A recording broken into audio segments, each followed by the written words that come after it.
You're listening to the Cyberwire Network, powered by N2K.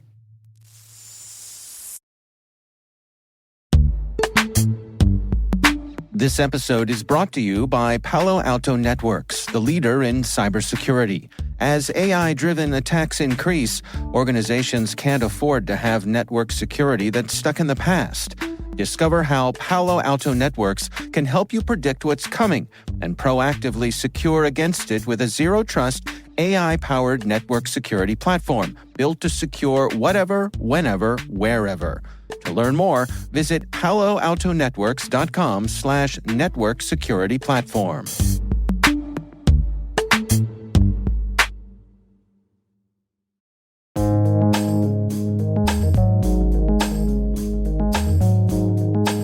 The word is Intrusion Kill Chain. Spelled intrusion, as in a breach of a network or system.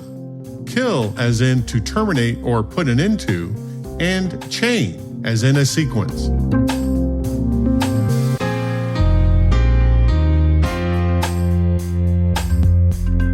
Definition: a cybersecurity first principle strategy focused on disrupting known adversary activity at one of several phases of an attack sequence.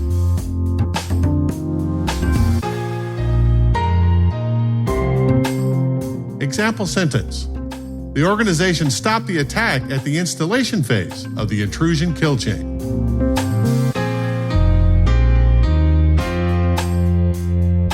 Origin and context. 2010 was a big year in cybersecurity.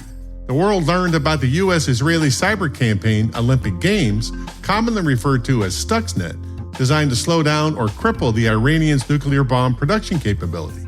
Google sent out shockwaves when it announced that it had been hacked by the Chinese government. John Kindervag, while working for Forrester, published his seminal paper, No More Chewy Centers, introducing the zero trust model of information security.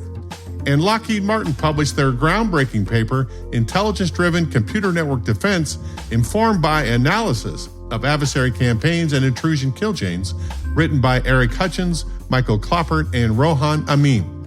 I can't emphasize enough the size of the seismic shift in cyber defense thinking in the general public after the Lockheed Martin paper came out. Before the paper, we were all consumed with the idea that we were trying to prevent bad technical things from happening to and inside our networks using a model that we called defense in depth. We were preoccupied with stopping malware and zero-day exploits and bad URL links without any consideration of how cyber adversaries actually conducted their business from beginning to end. The common notion was that the adversary only had to be lucky one time to have success, like using a zero-day exploit, while the defender had to be precisely correct, protected against all the possible zero-day exploits all the time.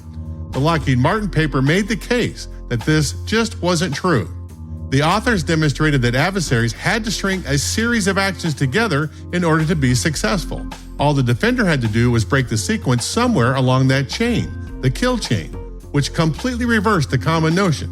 According to the authors, network defense techniques which leverage knowledge about these adversaries can create an intelligence feedback loop, enabling defenders to establish a state of information superiority, which decreases the adversary's likelihood of success with each subsequent intrusion attempt.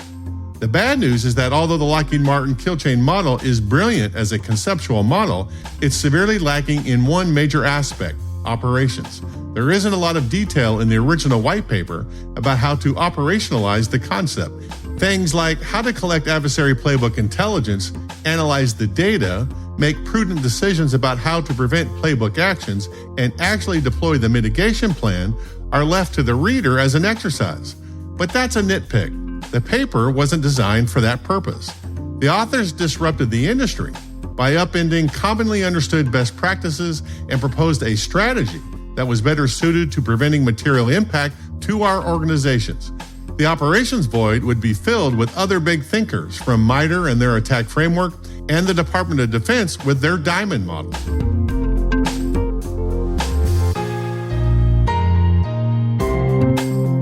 Nerd reference.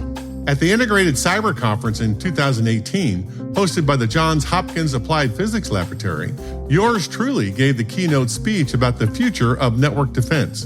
In this section, I discussed the kill chain elements from the Lockheed Martin Intrusion Kill Chain paper.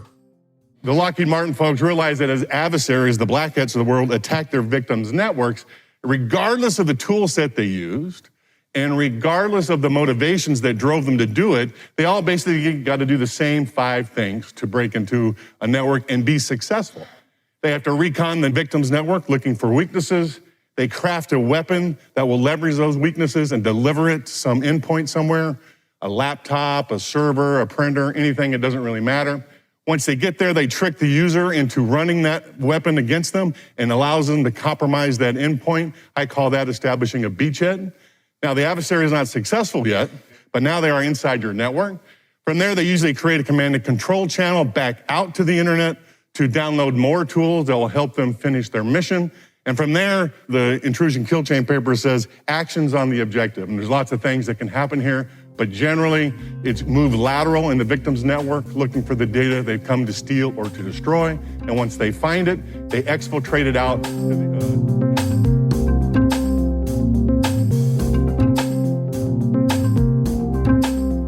Word Notes is written by Tim Nodar, executive produced by Peter Kilpie, and edited by John Petrick and me, Rick Howard.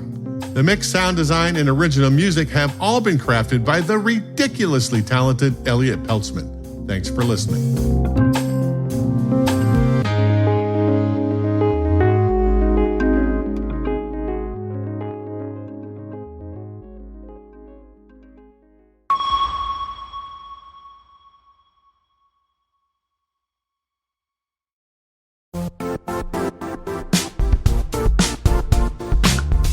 Now, a word from our sponsor, the Johns Hopkins University Information Security Institute, currently seeking qualified applicants for its innovative Master of Science in Security Informatics degree program. Study alongside world-class interdisciplinary experts and gain unparalleled educational, research, and professional experience in information security and assurance. Interested U.S. citizens should consider the National Science Foundation's CyberCore Scholarship for Service program, which covers tuition and a $6,000 annual professional development allowance, as well as providing a $37,000 additional annual stipend. Apply for the scholarship and the fall semester by March 1st. Learn more at cs.jhu.edu/MSSI.